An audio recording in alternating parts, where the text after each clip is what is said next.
Itu teman-temanku mahasiswa yang hebat dan luar biasa. Jadi kita ketemu lagi dalam eh, pembelajaran untuk menulis proposal penelitian pendidikan. Jadi kalau kemarin kita sudah mulai bahas bagaimana kita menyiapkan proposal penelitian pendidikan, itu perlu kita lihat dari beberapa dimensi. Tetapi perlu saya sampaikan bahwa pada seluruh mahasiswa, calon guru, dan juga calon dosen di abad 21 yang hebat dan luar biasa, bahwa seorang guru, seorang dosen itu harus menguasai potensi penting bagaimana kita bisa mewujudkan kompetensi utama sebagai seorang guru maupun seorang dosen. Nah, salah satunya adalah menguasai bidang penelitian. Nah, sekarang kalau kita ingin menyiapkan proposal penelitian, kemarin kan kita siapkan ada judul. Nah, judul penelitian ini yang harus kita perhatikan betul bagaimana kita memilih dan memilah judul-judul yang terbaik. Nah, ini tentu bukan sekedar judul saja, tapi bagaimana bisa kita manfaatkan sesuai dengan konteks pembelajaran. Jadi kita bisa melakukan objek penelitian itu di sekolah, bisa juga di dalam karya sastra, bisa juga puisi, bisa juga buku teks dan macam-macam seperti yang saya sampaikan kemarin. Nah, sekarang kalau kita lihat misalnya kita melakukan penelitian tindakan kelas misalnya.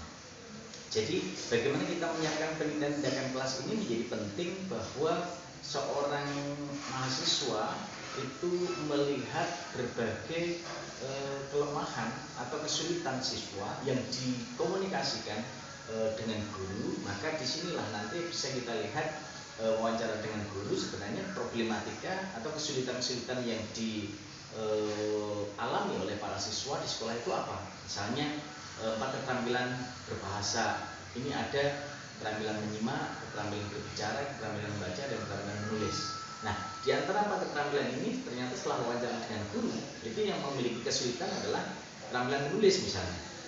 Nah, setelah keterampilan menulis lalu didiskusikan dengan guru. Nah, kira-kira untuk bisa menyelesaikan permasalahan keterampilan menulis ini dengan apa? Anak-anak misalnya diminta menulis puisi agak susah, menulis opini agak susah. Nah, ini akhirnya kita bisa mencari objek bagaimana kita bisa dengan objek atau media ini mengantarkan siswa kita untuk bisa memiliki kemudahan dalam melakukan ide dan gagasan menulis. Nah, oleh karena itu ini tepat ketika problematika yang dialami oleh seluruh siswa dalam satu kelas itu, atau minimal 50% lebih siswa mengalami kesulitan dalam bidang menulis, maka ini bisa dilakukan pembuatan media. Nah, media apa? Bisa media gambar yang digunakan sebagai upaya untuk meningkatkan keterampilan menulis opini, keterampilan menulis puisi. Nah, ini menjadi penting. Nah, baru itu ditetapkan, oh ini bisa untuk PTK ini. Nah, ada masalah, lalu kita carikan obatnya. Masalahnya adalah kesulitan dalam keterampilan menulis. Nah, obatnya adalah dengan media gambar. Nah, oleh karena itu dengan media gambar ini tentu akan bisa meningkatkan keterampilan proses dan keterampilan hasil. Keterampilan proses dalam proses pembelajaran yang dilakukan mulai persiapan, perencanaan, kemudian pelaksanaan pembelajaran, mengaktifkan siswa sampai diskusi tanya jawab, dan akhirnya keterampilan hasilnya adalah output dari pembelajaran menulis itu, entah itu pembelajaran menulis puisi ataupun pembelajaran menulis dari opini. Nah, teman-teman yang hebat dan luar biasa. Kalau kita lihat misalnya Mas Eko menulis puisi, ditanya gurunya, gimana Mas Eko, coba kamu tulis kata yang bisa memunculkan peran lain ketika itu dimulai dengan kata sendi. Nah, lalu Mas Eko mulai membuat kata-kata sendi, sendi, sendirian itu memang menyulitkanku untuk mendapatkan ide. Sendirian membuatku sepi, sendirian itu. Nah, sendi pun bisa berubah menjadi beberapa kata dan akhirnya menjadi bait puisi dan akhirnya menjadi sebuah puisi. Ketika dibuat kalimat juga begitu. Setiap orang memiliki sendi yang bisa dilihat bergerak maupun tidak bergerak.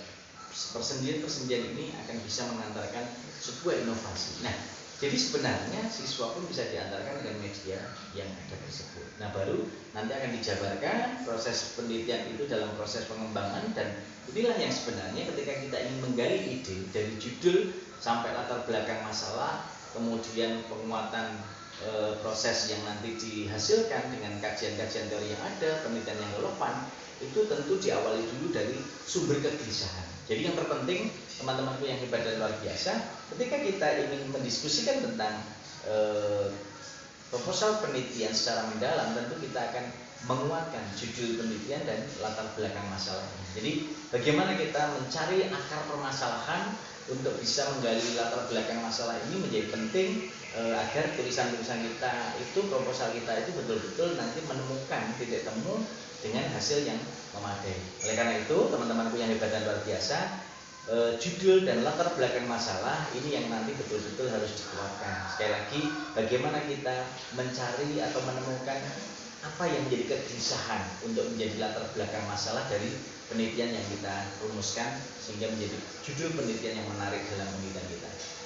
Kawan, sekali lagi banyaklah membaca untuk menguatkan ide gagasan, sehingga bacaan-bacaan dari jurnal, dari hasil penelitian, dari skripsi, dari apapun silakan. Nah, di situasi pembelajaran yang mungkin saat ini belum bisa bertemu langsung, bisa teman-teman bisa melakukan proses pencarian penelusuran informasi, data-data penelitian itu bisa dari wawancara, dengan video call, dengan macam-macam bisa. Nah, ini akan menjadi penting untuk kita kuatkan nanti hasilnya menjadi sebuah proposal penelitian. Kawan-kawan yang hebat dan luar biasa, jangan lupa bagaimana kita merealisasikan berbagai ide dan gagasan itu menjadi satu kesatuan. Maka kekuatan kita sebagai calon guru, calon dosen harus senantiasa bisa menunjukkan kebersamaan untuk saling berbagi ilmu, berdiskusi, dan akhirnya kita menemukan pola-pola yang terbaru untuk menghasilkan kompetensi kita sebagai guru yang kreatif, inovatif, produktif, dan luar biasa. Jangan lupa berliterasilah dengan teratur lisan, rajin menulis dan membaca, sehingga kita akan tetap menjadi seperti bintang, bulan, dan matahari yang selalu bersinar sepanjang hari, baik tampak maupun tidak tampak oleh manusia. Membaca untuk menulis, dan menulislah untuk baca ulang sepanjang hayat. Sukses, selamat mencoba, dan sekali lagi